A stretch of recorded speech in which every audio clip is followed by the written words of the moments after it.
Cerita ini mengisahkan Pak Jaya, seorang penjual gado-gado di pinggiran Jakarta, yang hidupnya berubah drastis setelah mengikuti ritual pesugihan di sebuah rumah tua di Cengkareng. Awalnya, dagangannya sepi dan hampir bangkrut. Tapi setelah bertemu dengan sosok wanita misterius di pasar malam, warungnya tiba-tiba selalu ramai setiap hari. Orang-orang mulai curiga, karena setiap pelanggan yang beli di warungnya sering sakit. Bahkan ada yang meninggal dengan tubuh membiru dan mulut penuh kacang tanah. Sampai suatu malam, seorang tetangga nekat mengintip dapurnya dan menemukan rahasia yang tidak seharusnya dilihat manusia. Sebelum lanjut ke ceritanya, jangan lupa subscribe channel Mystery Story, tekan tombol like jika kalian suka dengan ceritanya. Dan silakan tulis di komentar jam berapa dan dari kota mana Anda menonton, dan pastikan tonton sampai selesai karena setiap detiknya penuh misteri yang belum pernah terpecahkan. Jakarta tahun 2019, di pinggiran Kalideres, berdiri sebuah warung gado-gado kecil beratap seng yang mulai berkarat di beberapa sudutnya. Warung itu sederhana, hanya berisi 2 meja panjang, beberapa bangku plastik, dan spanduk pudar bertuliskan Gado-Gado Pak Jaya, bumbu kacang asli Betawi. Di siang hari, panasnya bikin kepala pening. Di malam hari, lampu kuning remang dari bohlam 10 watt menggantung di tengah warung. Cukup untuk sekadar menerangi piring-piring kosong yang belum sempat dicuci. Setiap pagi, sekitar jam 8, Pak Jaya dan istrinya Bu Wati sudah mulai bersiap. Suara ulekan batu terdengar lembut saat bumbu kacang digiling perlahan. Bau kacang goreng semerbak dicampur aroma petai dan lontong yang baru dipotong. Tapi semua itu tidak banyak menarik pembeli. Dari pagi sampai sore, paling hanya 2 atau 3 orang yang datang. Kadang cuma 1, dan itu pun tetangga sendiri yang kasihan. Setiap kali ada motor lewat, Pak Jaya menatap dengan harapan. Tapi motor itu selalu melaju terus tanpa berhenti. Setiap langkah kaki terdengar di gang, dia langsung menegakkan badan. Tapi ternyata hanya anak-anak yang bermain bola di pinggir jalan. Udah capek, dagang dari pagi sampai sore, tapi yang laku cuma 5 porsi, Wot. Mau makan apa kita besok? Keluhnya suatu sore sambil mengelap keringat di dahi. Bu Wati yang sedang menata ulang sayur rebus di ember, hanya menatap suaminya tanpa suara. Matanya sek. Dia tahu, suaminya sudah di titik lelah. Dulu, waktu awal buka, mereka sempat ramai. Banyak orang suka sama gado-godania yang khas, tapi sejak ada beberapa penjual baru di sekitar situ, pembeli makin berkurang. Namanya rezeki, ya sabar. Mungkin besok ramai lagi, jawab Bu Wati pelan. Pak Jaya cuma mengangguk. Tapi dalam hatinya dia tahu, sabar aja nggak cukup buat bayar kontrakan bulan depan. Listrik sudah nunggak 2 minggu. Anak mereka yang kuliah di Bekasi juga belum dikirimi uang. Semua terasa berat. Malam itu, hujan turun gerimis. Warning sepi. Cuma ada suara air menetes dari atap bocor. Dan sesekali suara motor yang melintas cepat di jalanan becek. Pak Jaya duduk di kursi panjang depan warung sambil ngerokok. Asapnya tipis, tapi pikirannya berat. Ia menatap langit yang kelabu. Kenapa ya? What? Orang lain jualan gado-gado juga, tapi kok bisa rame banget? Padahal bumbunya nggak seenak kita. Gumamnya sambil menatap jalanan basah. Bu Wati tidak menjawab. Dia hanya menutup toples kerupuk yang tinggal setengah. Lalu masuk ke dalam rumah kontrakan kecil di belakang warung. Tubuhnya sudah lelah. Sendirian di depan warung, Pak Jaya termenung lama. Hujan mulai reda. Dari kayuhan, terdengar suara musik dangdut. Samar tapi cukup jelas. Rupanya, ada pasar malam baru buka di lapangan dekat pertigaan. Suara orang tertawa, anak-anak berteriak di wahana komedi putar, dan lampu warna-warni mulai terlihat dari arah sana. Entah kenapa, hati Pak Jaya tiba-tiba pengen jalan ke sana. Awalnya cuma pengen lihat-lihat, biar pikiran tenang. Tapi ada sesuatu di dalam dirinya yang terasa. Seperti ditarik, seolah langkahnya lebih ringan dari biasanya. Dia matikan rokok, rapikan kursinya, lalu menatap warungnya sebentar. Cuma bentar, Wat, gumamnya pelan. Sebelum berjalan meninggalkan warung yang remang. Jalan menuju pasar malam itu becek dan licin. Lampu-lampu neon dari kejauhan membuat bayangan di air genangan seperti menari-nari. Bau tanah basah bercampur aroma sate dan gula kapas dari pedagang yang berjejer di pinggir jalan. Anak-anak kecil berlari membawa balon. Suara tawa mereka bersahut-sahutan. Namun di antara keramaian itu, mata Pak Jaya tertarik pada satu sudut yang sepi. Di pojok lapangan, ada tenda kecil berwarna hitam, berbeda dari yang lain. Tidak ada lampu terang, hanya lentera kecil yang menggantung di depan. Dari jauh, terlihat bayangan seseorang duduk di dalamnya. Langkah Pak Jaya melambat, suara musik dangdut di belakangnya makin jauh, dan suasana di sekitar tenda itu terasa dingin. Aneh. Di tengah hiruk pikuk pasar malam, tenda itu seperti terpisah dari dunia luar. Di papan kayu di depan tenda, tertulis dengan kapur putih jual jimat dan penarik rezeki, dijamin mujarab.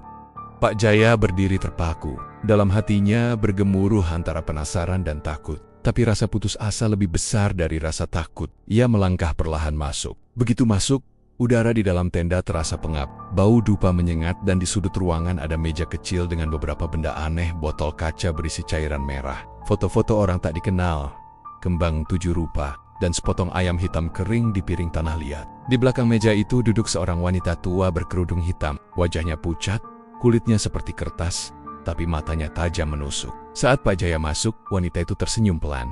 "Daganganmu sepi, ya," katanya lirih, tapi jelas. Suaranya serak, tapi seperti menembus kepala. Pak Jaya terkejut. "Iya, Bu. Dari tadi sepi terus." Wanita itu menatapnya lama, lalu mengangguk pelan. "Kalau kamu mau, saya bisa bantu. Asal kamu berani bayar harga." Pak Jaya menelan ludah. "Harga? Maksudnya gimana, Bu?" Wanita itu tidak menjawab. Dia mengambil satu botol kecil berisi cairan merah pekat, lalu meletakkannya di depan Pak Jaya.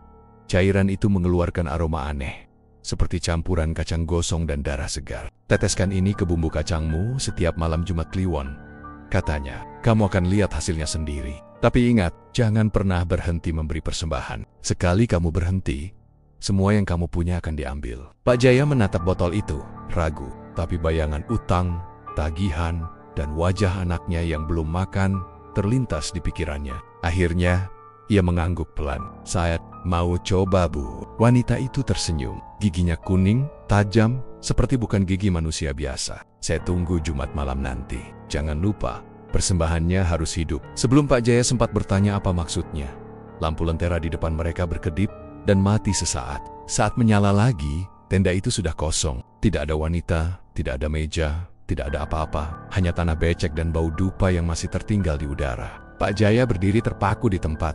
Jantungnya berdegup cepat. Ia memegang botol kecil itu erat-erat, memastikan masih nyata. Tangannya gemetar. Tapi entah kenapa, di dalam hatinya ada perasaan aneh. Bukan takut, tapi justru seperti semangat baru. Ia berjalan pulang melewati jalanan becek dengan langkah cepat. Dari keyohan, lampu warungnya masih menyala redup. Buati sudah tidur, mungkin lelah. Pak Jaya duduk di depan warungnya, menatap botol merah itu di genggaman tangan. Cairannya berputar pelan saat digoyang, seolah hidup. Dari luar, terdengar suara hujan yang kembali turun pelan. Dalam diam, dia tersenyum tipis. "Besok, pasti ramai," bisiknya pada dirinya sendiri, sebelum akhirnya menatap langit gelap di atas sana. Tak ada yang tahu, malam itu adalah awal dari sesuatu yang jauh lebih kelam dari sekadar rezeki yang diharapkan. Malam itu, suasana pasar malam di Kalideres ramai bukan main. Lampu warna-warni bergantian menyala. Musik dangdut terdengar kencang dari wahana komedi putar, dan aroma makanan bercampur jadi satu. Sate bakar, jagung manis, es doger, semuanya menggoda. Suara tawa anak-anak kecil bersahutan dengan teriakan pedagang yang menawarkan mainan murah. Tapi di tengah keriuhan itu, langkah Pak Jaya terasa berat. Bukan karena capek, tapi karena pikirannya kacau. Di satu sisi dia pengen hiburan, tapi di sisi lain, ada perasaan aneh yang seperti menariknya untuk datang ke tempat itu. Begitu kakinya menginjak tanah lapangan yang becek, hatinya berdebar. Dia jalan pelan, memperhatikan satu persatu lapak yang dia lewati. Ada yang jual minyak wangi, ada yang jual gelang batu akik, ada juga yang jual jimat dengan tulisan Arab yang entah asli atau buatan. Setiap pedagang menatapnya seperti tahu dia lagi butuh sesuatu. Tapi ada satu tenda yang langsung bikin langkahnya berhenti. Tenda itu kecil, warnanya hitam kusam, dan letaknya agak jauh dari keramaian. Tidak ada lampu kelap-kelip seperti lapak lainnya. Hanya lentera kecil di depan tenda yang berayun pelan, ditiup angin. Tulisan di papan kayu depannya agak pudar, tapi masih bisa dibaca. Jual jimat, penarik rezeki, dan penglaris dagangan. Di bawah tulisan itu ada tanda kecil dari cat merah seperti simbol aneh. Mirip mata tapi ada ekor melingkar di bawahnya. Pak Jaya diam sejenak, bulunya merinding. Tapi rasa penasaran lebih besar daripada rasa takut. Mungkin ini cuma lapak biasa, pikirnya. Lagi pula, banyak orang Jakarta yang percaya hal-hal begitu. Akhirnya, dia melangkah masuk perlahan. Begitu melewati tirai tenda, udara di dalam terasa berbeda. Panas, tapi lembab, dan ada bau dupa menyengat bercampur bau besi karatan. Di dalamnya cuma ada satu meja kayu kecil. Di atasnya bertumpuk benda aneh. Botol kecil isi cairan warna-warni. Kain kafan yang dililit benang merah, tulang ayam kering, dan beberapa foto orang yang tidak dikenal. Di pojok, ada guci tanah liat berisi bunga 7 rupa dan kepala ayam hitam kering. Lalu dari balik tirai belakang, muncul seorang wanita tua. Badannya bungkuk, pakai baju hitam longgar, dan kerudungnya menutupi hampir seluruh wajah. Tapi ketika ia menatap Pak Jaya, matanya yang kecil dan tajam langsung membuat dada Pak Jaya sesak. Ada sesuatu di tatapannya yang aneh dingin, tapi seperti tahu semua isi hati orang di depannya. "Daganganmu sepi ya?" Suaranya pelan, tapi dalam. Pak Jaya spontan menjawab, "Iya Bu, dari tadi sepi terus." Wanita itu tersenyum tipis. Senyumnya lembut, tapi justru bikin bulu kuduk berdiri. "Rezeki itu bisa datang dari mana aja, Nak, asal kamu mau membuka jalan." "Membuka jalan?" tanya Pak Jaya bingung. "Bukan semua jalan terang itu membawa kebaikan," katanya pelan. "Tapi kalau kamu mau sukses, cepat kaya, warungmu rame, kamu harus berani bayar harga." Pak Jaya terdiam. Kata-kata itu menggema di kepalanya. Berani bayar harga. Dia tahu maksudnya bukan uang. Tapi entah apa, wanita itu lalu mengambil satu botol kecil dari bawah meja. Cairannya merah pekat, kental seperti darah segar. Ketika dia buka tutupnya, aroma aneh langsung menyeruak. Bukan amis, tapi seperti campuran kacang goreng dan besi karat. "Teteskan ini ke bumbu kacangmu setiap malam Jumat Kliwon," katanya pelan. "Kalau kamu lakukan dengan niat yang kuat, kamu gak akan pernah sepi pembeli lagi." Tapi wanita itu menatap tajam. Suaranya berubah lebih berat. "Jangan pernah berhenti memberi persembahan. Sekali kamu berhenti, semua yang kamu punya akan diambil. Lebih dari itu, nyawamu pun bisa ikut hilang." Pak Jaya menelan ludah. Tangannya gemetar waktu menerima botol kecil itu. Botol kaca bening. Tapi kalau diperhatikan, ada sesuatu yang bergerak di dalam cairan merah itu. Seperti gelembung kecil yang hidup. "Persembahan?" tanya Pak Jaya ragu. "Maksudnya, saya harus kasih apa, Bu?" Wanita itu tidak langsung menjawab. Dia menatap Pak Jaya lama, lalu senyum lagi. "Kali ini lebih lebar. Kamu akan tahu sendiri nanti. Yang penting, jangan pernah menolak kalau sudah waktunya." Tiba-tiba lentera di depan meja itu berkedip-kedip, lalu mati sesaat. Jalap total. Pak Jaya refleks mundur satu langkah. Tapi sebelum sempat bicara, suara wanita itu terdengar dekat sekali di telinganya. "Rezeki itu cuma buat yang berani, Nak." Begitu lentera menyala lagi, tenda itu kosong. Tidak ada siapa-siapa. Meja kayu masih di tempatnya. Tapi semua benda di atasnya hilang. Bahkan botol yang tadi diambil dari meja entah dari mana datangnya. Sekarang sudah ada di tangan Pak Jaya. Dia keluar tenda dengan napas berat. Di luar, pasar malam tetap ramai. Seolah tidak ada yang aneh terjadi. Orang jualan balon, anak kecil tertawa, musik dangdut kembali terdengar. Tapi suasana di sekitar tenda itu tetap terasa dingin. Ketika dia menoleh ke belakang, tenda hitam itu sudah tidak ada. Digantikan lapak penjual kaos bergambar artis. Pak Jaya melongo, kaget. Dia yakin betul, tadi baru saja masuk ke tenda itu. Tapi sekarang, hilang begitu saja. Dia melangkah pelan, menatap botol merah yang kini menggantung di genggaman. Cairannya berputar setiap kali dia goyang, seolah hidup. Entah kenapa, dia merasa botol itu hangat, seperti berdenyut di tangannya. Sesampainya di rumah, suasana warung sudah sepi. Lampu kuning menggantung sendirian, dan Bu Wati sudah tidur di dalam. Pak Jaya duduk di kursi panjang, masih memandangi botol kecil itu. Ada dorongan aneh dalam hatinya untuk membuka dan mencium baunya lagi. Ketika tutupnya dibuka, hawa panas langsung terasa keluar. Hidungnya menangkap aroma gurih, seperti bumbu kacang yang baru digoreng. Dia tersenyum kecil. "Mungkin ini cuma minyak biasa," gumamnya, mencoba menenangkan diri. Tapi jauh di dalam hatinya, ada perasaan aneh.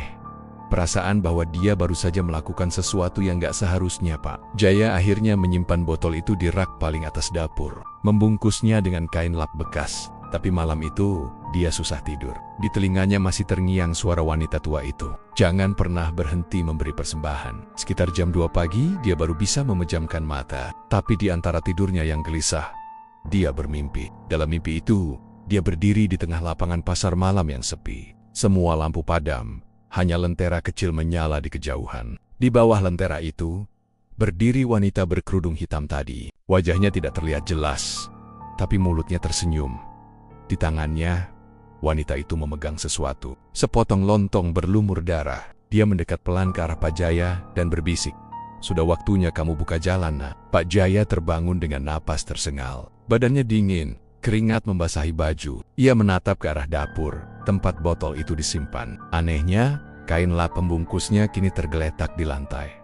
botol itu terbuka sedikit. Dan dari dalamnya keluar bau gurih yang menusuk hidung. Tapi yang membuatnya gemetar, di dalam cairan merah itu, tampak gelembung kecil bergerak pelan, membentuk-bentuk wajah seseorang yang sedang tersenyum. Malam itu, Pak Jaya tidak bisa tidur lagi. Dia duduk diam di kursi, memandangi botol itu sampai pagi, tanpa tahu bahwa mulai saat itu, hidupnya tidak akan pernah sama lagi. Pagi itu warung kecil Pak Jaya di pinggiran Kali Deras terlihat berbeda dari biasanya. Udara masih lembab sisa hujan semalam. Tapi sudah ada 3 orang yang berdiri di depan warung sejak matahari baru muncul. Biasanya jam segini Pak Jaya masih sibuk nyiapin lontong dan rebusan sayur. Tapi kali ini pelanggan datang duluan, nungguin warung buka. Bu Wati sampai heran. Loh, tumben ya, kok rame banget pagi-pagi gini? Tanyanya sambil menata meja. Pak Jaya hanya senyum kecil.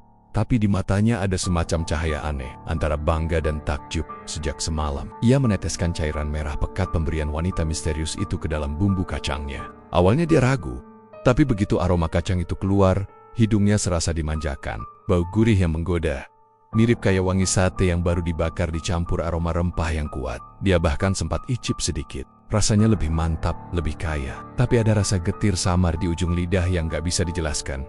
Begitu warung dibuka, pelanggan langsung berdatangan. Suara ulekan bumbu terdengar terus, hampir tanpa jeda. Pak Jaya, 2 porsi bungkus ya? Saya tambah tempe 1. Wah, gado-gadonya top banget sekarang Pak. Suara pujian berdatangan. Pak Jaya sampai nggak sempat duduk. Tangan dan bajunya belepotan bumbu. Tapi wajahnya penuh senyum. Di tengah keramaian itu, ada rasa lega luar biasa di dadanya. Kayak semua penat selama bertahan-tahan, dagang sial-sial akhirnya terbayar juga. Sore itu, hasil jualan mereka luar biasa. Laci uang penuh, sampai Bu Wati harus ambil toples bekas kerupuk buat nyimpen uang tambahan. Ya Allah, Mas, kok bisa segini banyaknya? Ucap Bu Wati pelan. Matanya berkaca-kaca. Mungkin rezeki kita emang baru dibuka, Wat. Jawab Pak Jaya sambil menyeka keringat di dahinya. Tapi di hatinya, dia sadar. Rezeki ini nggak datang begitu aja. Beberapa hari kemudian, keajaiban itu terus berlanjut. Setiap hari, warung gak pernah sepi, pelanggan datang dari berbagai arah. Bahkan ada yang naik mobil, cuma buat makan gedo-gedo Pak Jaya. Mereka bilang rasanya beda, bikin nagih, gak bisa dilupain. Pokoknya bumbunya itu loh Pak, wangi, gurih. Kayak ada rasa khas yang gak pernah saya makan di tempat lain. Kata seorang pelanggan langganan. Pak Jaya makin semangat. Ia mulai beli motor baru, ganti tenda warung dengan yang lebih besar, dan bahkan pasang spanduk besar bertuliskan gado-gado legendaris Pak Jaya. Wajahnya berseri-seri tiap kali menghitung uang hasil jualan. Tapi di sisi lain, Bu Wati mulai ngerasa ada yang gak beres. Suaminya makin aneh. Setiap malam Jumat Kliwon, Pak Jaya selalu keluar sendirian. Katanya mau beli bahan di pasar malam, padahal jam sudah hampir tengah malam. Ia selalu bawa kantong plastik hitam besar dan pulang menjelang subuh dengan pakaian bau amis seperti darah atau bangkai. Pernah sekali Bu Wati tanya, "Mas, kamu tuh tiap malam Jumat ngapain sih? Kok pulang bau aneh gitu?" Pak Jaya cuma jawab pendek, "Yurisen worang." Wat, gak usah tanya-tanya. Nada suaranya tegas, matanya menatap tajam. Sejak itu, Bu Wati gak berani nanya lagi. Tapi malam-malamnya sering gelisah. Kadang dia bangun tengah malam dan lihat suaminya duduk di dapur, ngaduk-ngaduk bumbu kacang sambil melamun. Bibirnya komat kamit, kayak ngomong sama seseorang yang gak kelihatan. "Mas, enggelpe?" tanya Bu Wati pelan. Tapi Pak Jaya cuma senyum dingin, nyiapin dagangan besok Wat, lalu terus ngaduk, tanpa berhenti. Warung mereka makin ramai, tapi mulai ada hal aneh. Satu persatu pelanggan tetap mereka jatuh sakit. Ada yang pingsan di jalan pulang, ada juga yang dengar kabar dirawat di rumah sakit karena keracunan makanan. Tapi anehnya, gak ada yang nyalahin warung Pak Jaya. Malah makin banyak yang datang. Kayak ada sesuatu yang bikin mereka gak bisa berhenti beli gado-gado itu. Satu siang, seorang ibu muda yang sering beli di situ tiba-tiba datang dengan wajah pucat. "Pak Jaya, suami saya habis makan gado-gado kemarin sore. Malamnya panas tinggi. Sekarang di rumah sakit." Pak Jaya langsung gugup. "Loh Bu, saya masak kayak biasa kok. Gak mungkin gara-gara gado-gado saya." Ibu itu cuma diam, lalu pergi sambil nangis pelan. Bu Wati melihat semua itu dengan perasaan gak enak. Malamnya, Bu Wati diam-diam mengintip ke dapur. Ia lihat suaminya lagi buka botol kecil berisi cairan merah itu, meneteskan ke bumbu kacang sambil menatap kosong. "Mas, itu apa sih?" "Kayak darah," tanyanya lirih dari balik pintu. Tapi begitu Pak Jaya menoleh, wajahnya berubah dingin, matanya merah, dan senyumnya menyeramkan. "What? Jangan ikut campur. Ini buat kebaikan kita." katanya pelan tapi tegas, seperti bukan dirinya sendiri. Bu Wati langsung mundur ketakutan. Beberapa hari setelah itu, kejadian-kejadian aneh mulai muncul di rumah mereka. Kucing peliharaan mereka tiba-tiba mati tanpa sebab, tubuhnya kering seperti disedot cairannya. Di dapur sering terdengar suara orang ngaduk, padahal nggak ada siapa-siapa. Pernah juga Bu Wati lihat bayangan wanita berkerudung hitam lewat di depan pintu warung. Tapi begitu ditengok, nggak ada siapa-siapa. Suatu malam, Bu Wati mimpi aneh. Dalam mimpinya, dia lihat wanita tua berkerudung hitam berdiri di depan warung, senyum sambil menatap tajam ke arahnya. Di tangannya ada piring gado-gado yang warnanya kemerahan, seperti dicampur darah. Wanita itu berkata pelan, "Selama persembahan terus diberi, rezekimu nggak akan habis." Suaranya menggema di kepala Bu Wati sampai dia terbangun keringat dingin. Keesokan paginya, saat Pak Jaya berangkat ke pasar, Bu Wati nekat buka lemari dapur. Di sana dia nemuin kantong plastik hitam yang selalu dibawa suaminya tiap malam Jumat. Tangannya gemetar waktu buka. Begitu dibuka, isinya bikin dia hampir muntah. Di dalamnya ada potongan daging mentah dengan darah yang udah mengering, tapi bentuknya kayak tangan manusia. Bu Wati langsung menutup kantong itu dan duduk lemas di lantai. Air matanya jatuh. Ia sadar ada sesuatu yang sangat salah. Tapi saat Pak Jaya pulang, wajahnya tenang seolah nggak terjadi apa-apa. Ia malah nyanyi kecil sambil nyiapin bumbu kacang. Hari itu warung mereka kembali ramai. Tapi bagi Bu Wati, tiap kali melihat orang makan, rasanya mual. Aroma bumbu yang dulu wangi, sekarang tercium amis seperti darah. Dan tiap sendok yang dicelup ke bumbu itu, Bu Wati merasa ada bisikan halus di telinganya. Suara wanita tua itu berbisik lirih, "Jangan berhenti, atau semuanya hilang." Di tengah hiruk pikuk pelanggan yang memuji-muji, Bu Wati hanya bisa menatap suaminya dengan pandangan kosong. Ia tahu, semua keberuntungan ini datang dengan harga yang terlalu mengerikan. Tapi ia juga tahu, semua baru saja dimulai. Malam itu hawa di Kalideres terasa lebih dingin dari biasanya. Langit mendung pekat tanpa bintang sedikit pun, dan suara jangkrik pun seperti menghilang. Hanya ada suara desiran angin yang membuat dedaunan di belakang rumah bergesekan. Bu Wati berbaring gelisah di tempat tidur, matanya tak bisa terpejam. Sejak beberapa minggu terakhir, suaminya selalu pergi diam-diam tiap malam Jumat Kliwon. Kali ini, rasa penasarannya sudah tak tertahankan lagi. Ayah ingin tahu, apa sebenarnya yang dilakukan Pak Jaya? Setiap kali keluar rumah membawa kantong plastik hitam itu, begitu jam menunjukkan pukul 11 malam, Bu Wati mendengar suara pintu depan dibuka perlahan. Suara langkah kaki pelan, hati-hati, seperti seseorang yang tak ingin ketahuan. Ia buru-buru bangun, mengambil jaket, dan mengintip dari sela tirai. Dan saat Pak Jaya keluar dengan pakaian serba hitam dan membawa kantong plastik besar di tangannya. Dengan langkah cepat tapi ringan, Bu Wati mengikuti dari jauh.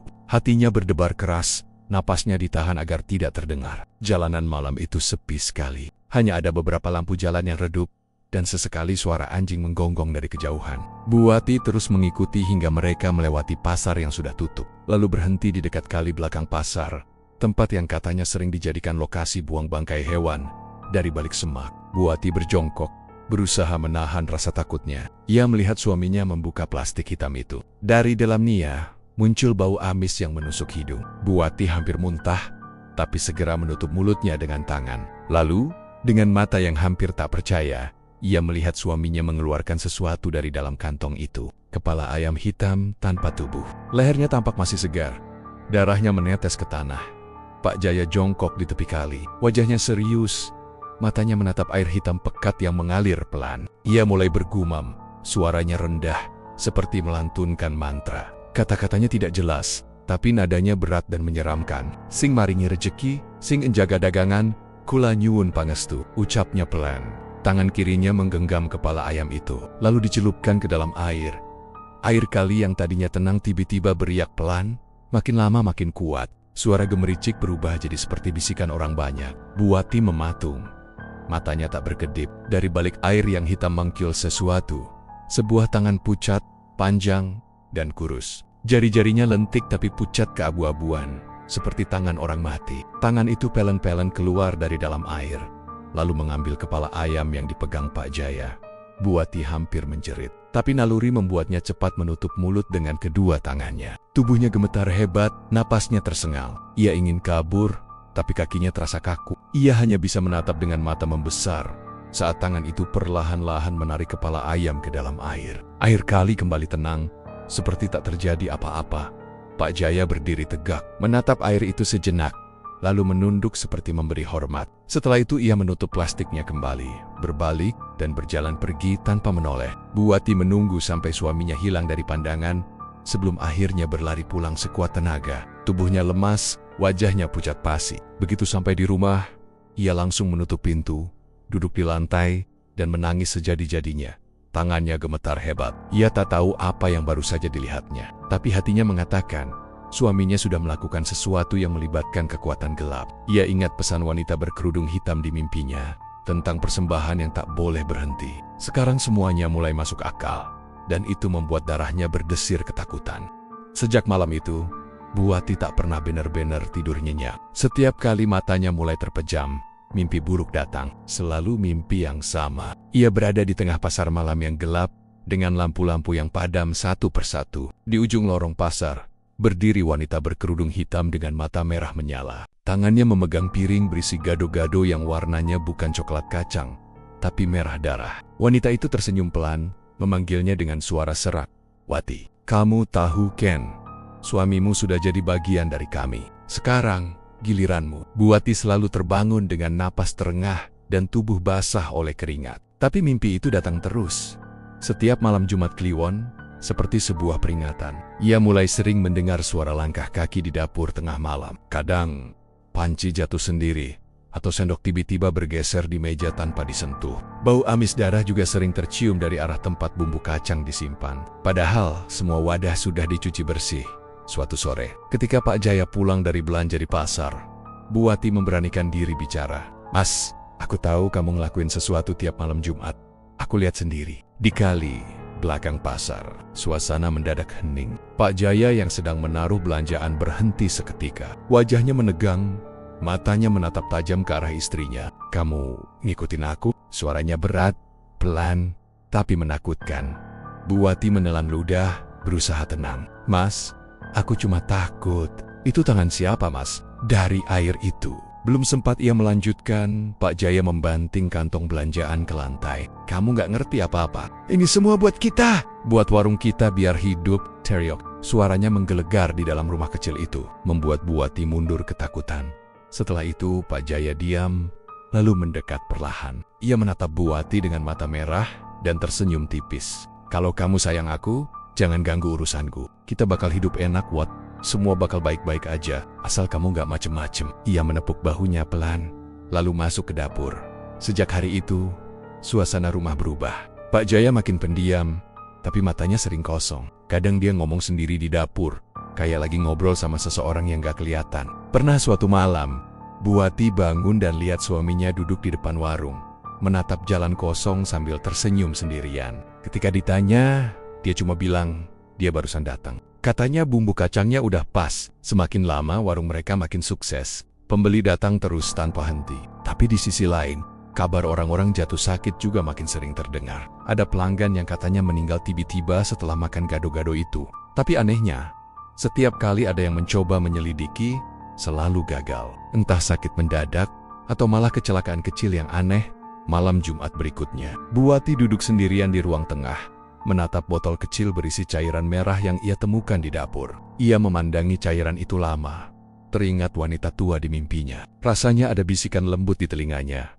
"Kalau kau hentikan ritualnya, semua yang kau miliki akan diambil kembali." Buati menggigil. Ia tahu, sesuatu yang jahat sudah tinggal bersama mereka.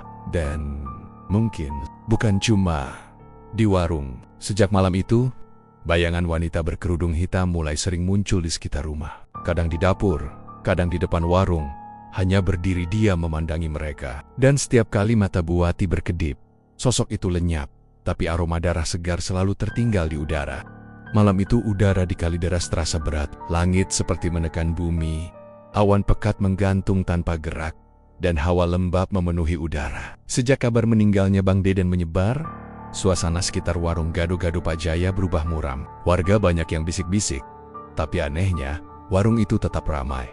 Setiap pagi, antrean pembeli justru semakin panjang. Orang-orang bilang, rasa gado-gado Pak Jaya makin luar biasa, gurihnya nempel di lidah, bikin nagih. Tapi Buati sudah tak bisa menikmati semua itu. Tiap kali mencium aroma bumbu kacang itu, Yang terbayang di kepalanya cuma wajah Bang Deden. Bang Deden itu pelanggan setia. Hampir tiap sore nongkrong di warung sambil bercanda. Orangnya ramah, suka bantu-bantu beresin meja kalau warung ramai. Tapi 2 minggu setelah malam Jumat Kliwon terakhir, kabar kematiannya datang seperti petir. Ditemukan di kontrakan dengan kondisi mengerikan, tubuh membiru, lidah menjulur panjang, dan mulutnya penuh kacang tanah mentah.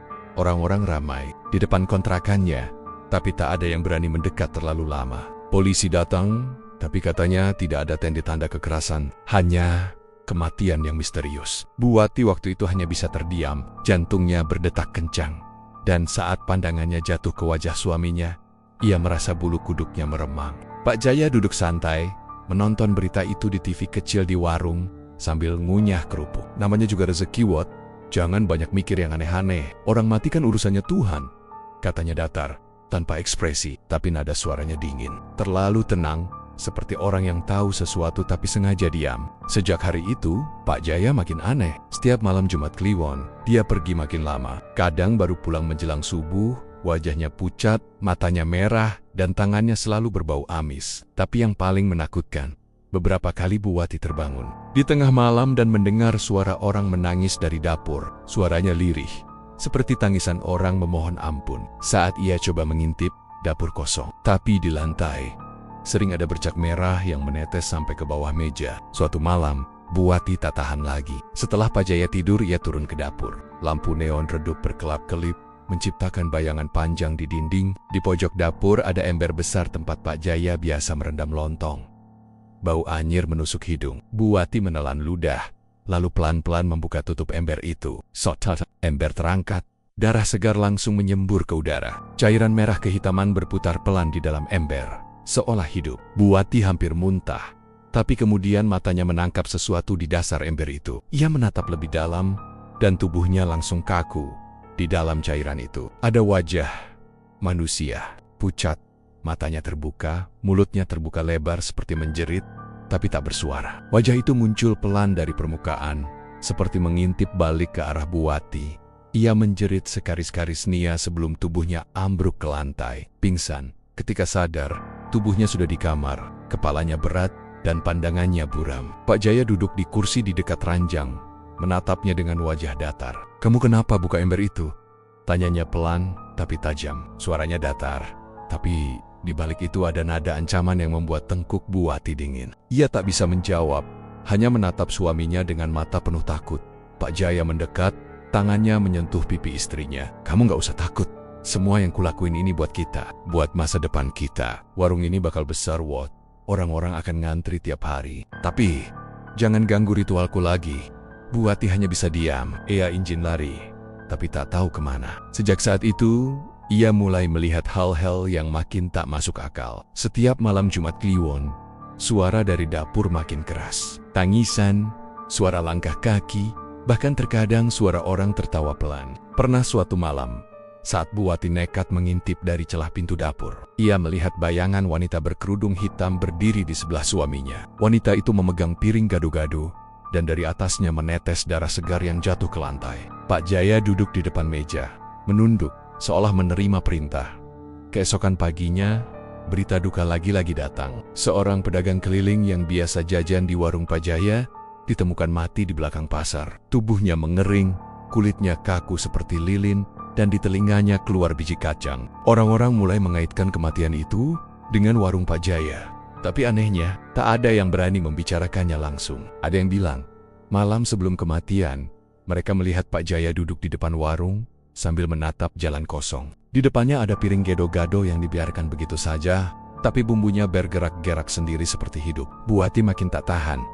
Ia merasa rumah itu sudah penuh kegelapan. Ia mencoba bicara lagi dengan suaminya, memohon agar berhenti. Tapi Pak Jaya semakin keras kepala. "Kamu pikir gampang dapetin rezeki di Jakarta? Semua orang punya caranya masing-masing. Ini jalan kuat. Dan sekarang aku nggak bisa berhenti. Kalau aku berhenti, mereka bakal ambil semuanya." Tamasak. Suatu malam, saat hujan deras, Bu Wati mendengar langkah kaki berat dari arah dapur. Ia pikir itu Pak Jaya. Tapi anehnya langkah itu diikuti suara lain, seperti suara rantai yang diseret di lantai. Ketika ia menatap ke arah pintu, tiba-tiba ada bayangan panjang melintas cepat. Bau amis darah langsung memenuhi ruangan. Penasaran tapi takut, Bu Wati berjalan pelan ke arah dapur. Lampu berkedip-kedip, ember besar yang biasa di pojok dapur kini sudah tak ada di tempatnya. Di tengah ruangan, ada genangan darah segar. Di atasnya, tampak kepala ayam hitam yang mengambang. Dan di dinding, dengan darah, tertulis huruf besar-besar, "Tumbal harus manusia." Bu Wati mundur perlahan, tubuhnya gemetar hebat. Suara tertawa lirih mulai terdengar dari sudut dapur, semakin lama semakin jelas. Dari kegelapan, sosok wanita berkerudung hitam itu muncul. Matanya merah menyala, bibirnya tersenyum memperlihatkan gigi hitam runcing. "Sekarang, waktunya kau bantu suamimu, Wati. Dia sudah berjanji, tanpa tumbal manusia, daganganmu akan sepi lagi." Bu Wati berteriak histeris dan lari keluar rumah. Tapi di luar hujan begitu deras, jalanan gelap, dan suara tawa itu terus mengikuti di belakangnya. Sampai akhirnya, Pak Jaya muncul dari arah warung. Wajahnya basah kuyup tapi tersenyum. "Kamu gak perlu takut, Wat. Tumbalnya udah ada," katanya sambil menunjuk ke arah jalan. Dari keyahan, terlihat dua orang pemuda yang sering makan di warungnya berjalan tergesa di tengah hujan. Tak tahu bahwa mata Pak Jaya menatap mereka dengan tatapan dingin dan lapar. Malam itu, suara petir menggema keras di langit Jakarta. Dan di dapur warung gado-gado itu, ember besar kembali penuh. Bukan dengan lontong, tapi dengan sesuatu yang jauh lebih mengerikan. Sejak saat itu, tak ada yang berani datang malam-malam ke sekitar warung itu lagi.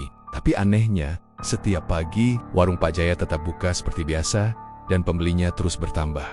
Malam itu, udara Jogja terasa berat dan lembab. Lenggit mendung, angin bertiup pelan, membawa aroma anyir dari arah pasar. Warung gado-gado Pak Jaya sudah tutup sejak maghrib, tapi lampu di dapur belakang masih menyala. Bu Siti, tetangga yang rumahnya tepat di seberang gang, mulai merasa ada yang aneh. Sudah 3 malam bercurit-turet, dia dengar suara aneh, seperti perempuan tertawa lirih dari arah warung itu. Kadang disusul suara benda jatuh, kadang seperti orang menangis pelan. Awalnya dia pikir cuma halusinasi, tapi malam itu, rasa penasarannya mengalahkan rasa takut. Bu Siti keluar pelen-pelen lewat pintu belakang rumahnya, bawa senter kecil. Suaminya udah tidur, anak-anaknya juga. Dia jalan nyeker melewati gang sempit yang gelap, cuma diterangi lampu jalan yang redup. Suara jangkrik terdengar keras, dan entah kenapa, setiap langkah mendekati warung itu, hawa di sekitar terasa dingin banget. Begitu sampai di samping warung, Bu Siti jongkok pelan. Dari celah jendela dapur yang sedikit terbuka, dia bisa lihat bagian dalam warung. Matanya melotot. Di dalam, Pak Jaya lagi berdiri di depan meja dapur. Dia lagi ngaduk bumbu kacang pakai tangan, bukan sendok. Tangannya belepotan warna merah, entah darah atau apa. Di lantai, ada ember berisi air yang juga berwarna merah gelap. Tapi yang bikin Bu Siti hampir menjerit adalah sosok di belakang. Pak Jaya, seorang wanita berkerudung hitam, tinggi dan kurus, berdiri diam dengan kepala agak menunduk. Wajahnya bukan wajah manusia. Dari tempat Bu Siti berdiri, dia bisa lihat jelas.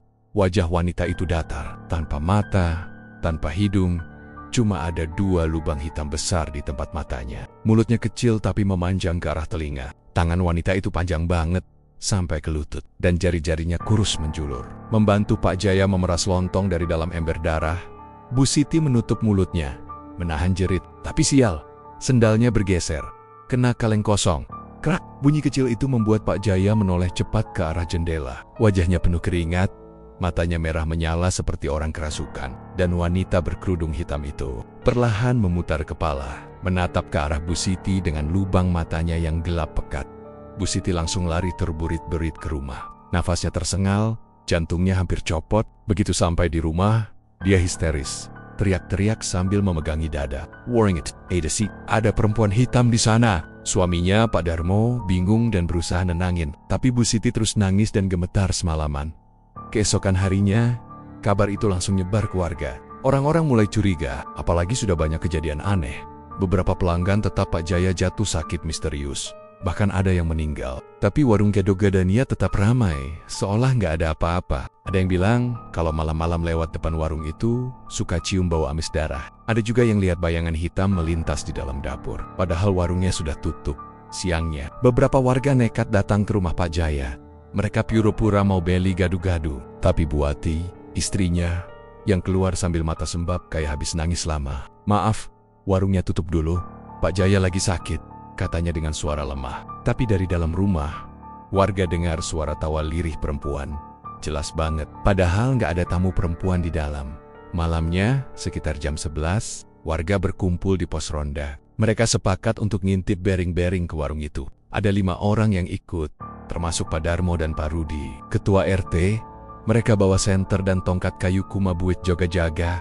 Begitu sampai di depan warung, semuanya terdiam. Lampu dalam warung nyala, tapi tirainya tertutup rapat. Dari celah bawah pintu, kelihatan ada bayangan bergerak. Terdengar suara langkah kaki pelan. Lalu suara seperti orang ngaduk sesuatu di panci besar. Ada aroma aneh keluar dari dalam warung. Campuran antara bumbu kacang dan darah segar. Pak Rudi kasih isyarat buat ngintip. Mereka mendekat pelan ke jendela samping yang sedikit terbuka. Dan disitulah mereka lihat sesuatu yang bikin darah di tubuh serasa berhenti mengalir. Pak Jaya lagi berdiri di depan tungku. Di hadapannya, ada meja besar penuh bahan-bahan. Tapi bukan cuma sayur dan lontong. Di atas meja itu, ada potongan daging merah segar yang bentuknya aneh, mirip tangan manusia. Di sebilannya, ada kepala ayam hitam, sama seperti yang dulu pernah dilihat Bu Wati. Tapi bukan itu yang paling menyeramkan. Di belakang Pak Jaya, berdiri lagi sosok wanita berkerudung hitam itu. Tapi kali ini wajahnya lebih jelas. Kulitnya pucat kibuapuan, lubang matanya makin besar. Dari sana menetes cairan hitam pekat yang jatuh ke lantai. Dan di setiap tetesannya, lantai kayu seperti berasap, mengeluarkan bau hangus. Sosok itu menunduk pelan ke arah telinga Pak Jaya, seolah membisikkan sesuatu. Lalu Pak Jaya tertawa kecil. Suaranya berat dan parau. Sudah waktunya tumbal berikutnya, katanya pelan. Warga yang ngintip langsung mundur ketakutan. Tapi sebelum sempat pergi, tiba-tiba suara tawa wanita itu terdengar keras banget. Menggema di seluruh warung. Tirai jendela terbuka sendiri. Dan dari dalam, 2 mata gelap besar, bukan mata manusia, menatap ke arah mereka.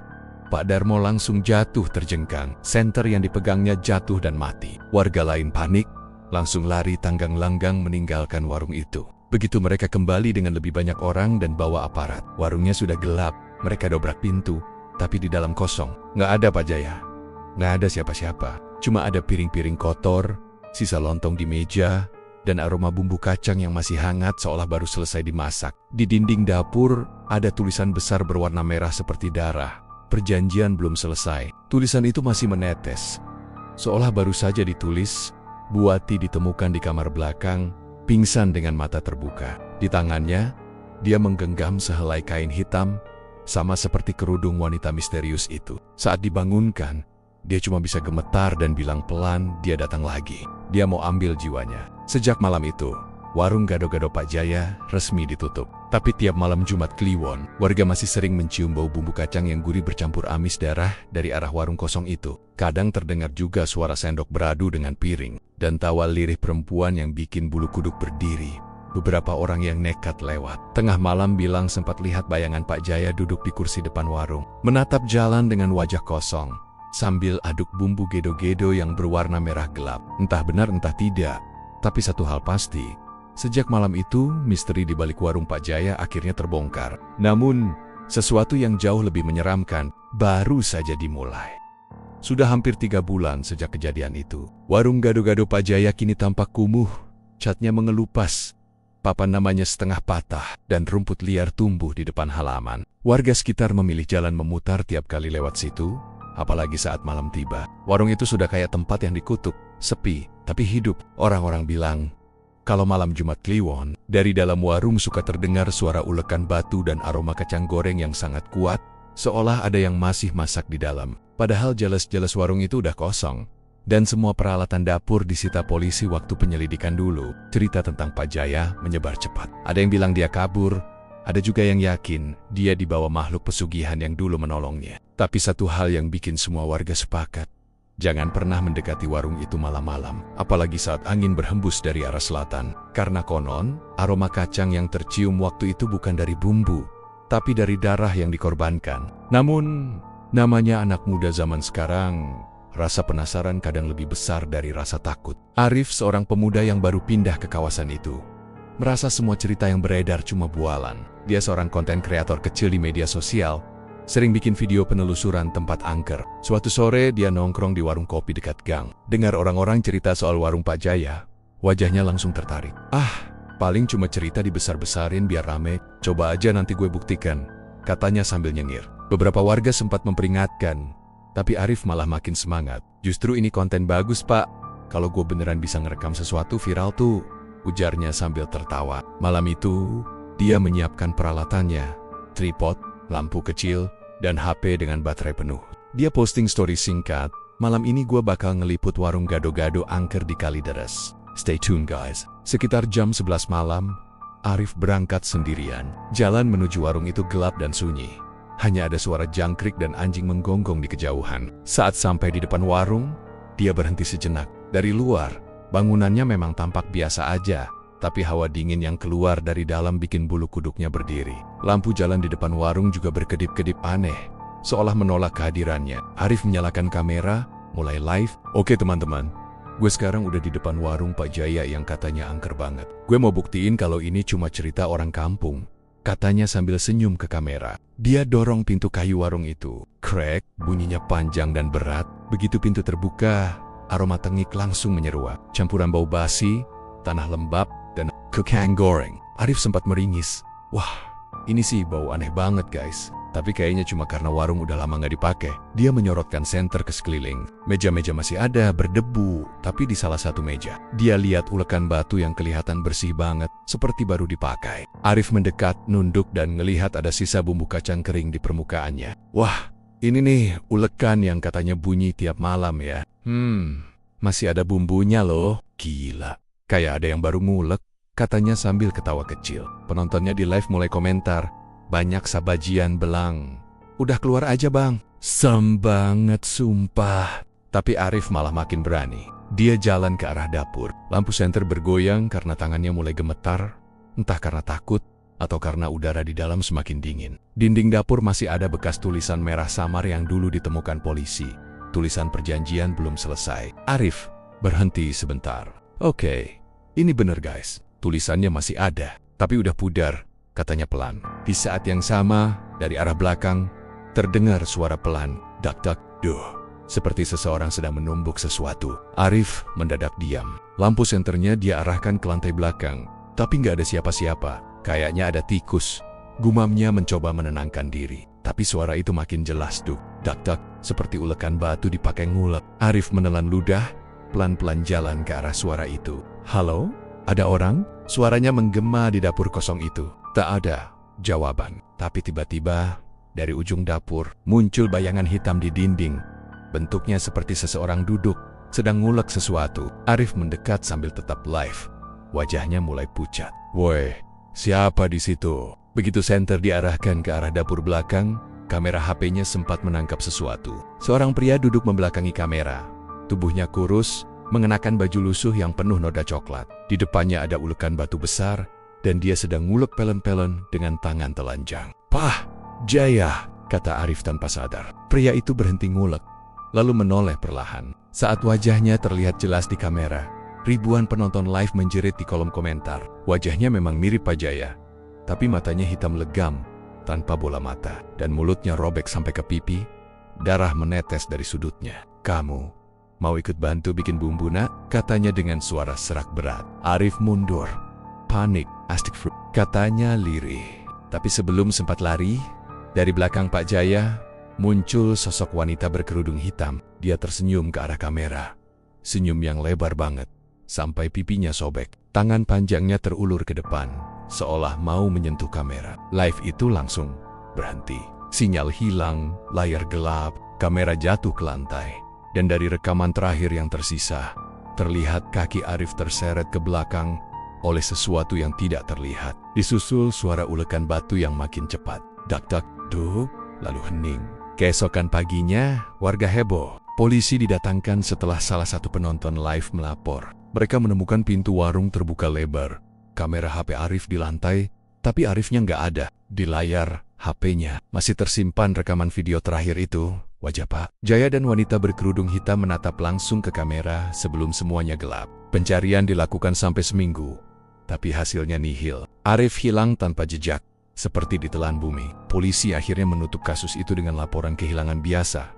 Tapi warga tahu, bukan itu yang terjadi. Beberapa hari kemudian, seorang tukang parkir yang sering jaga di sekitar situ cerita. Katanya tiap lewat depan warung jam 2 malam, dia lihat cahaya redup dari dalam. Kadang muncul bayangan seseorang duduk di dapur, ngulek sesuatu dengan perlahan. Dan kalau angin malam bertiup ke arah barat, bau bumbu kacang yang gurih bercampur amis darah akan memenuhi udara. Orang-orang makin takut. Warung itu akhirnya disegel lagi. Tapi anehnya, setiap Jumat Kliwon, gembok di pintunya selalu terbuka sendiri. Ulekan batu di meja selalu berpindah posisi. Dan di lantainya kadang ada bekas tapak kaki berlumpur menuju dapur belakang. Beberapa anak muda yang iseng datang malam-malam buat bikin konten juga ngaku dengar suara seseorang berbisik dari dalam. Mau coba gado-gadonya, nak? Sampai hari ini, warung gado-gado Pak Jaya masih berdiri di pinggir jalan Kalideres. Bangunannya udah hampir roboh. Tapi anehnya, aroma kacang goreng kadang masih tercium kuat kalau malam tiba. Orang-orang yang lewat buru-buru menunduk dan mempercepat langkah. Sebab, kata warga sekitar, siapapun yang mencium bau bumbu kacang itu dan berhenti di depan warung, pasti akan bermimpi didatangi sosok wanita berkerudung hitam yang menawarkan piring gado-gado, sambil berkata dengan senyum mengerikan, "Bumbunya dari tumbal terbaru."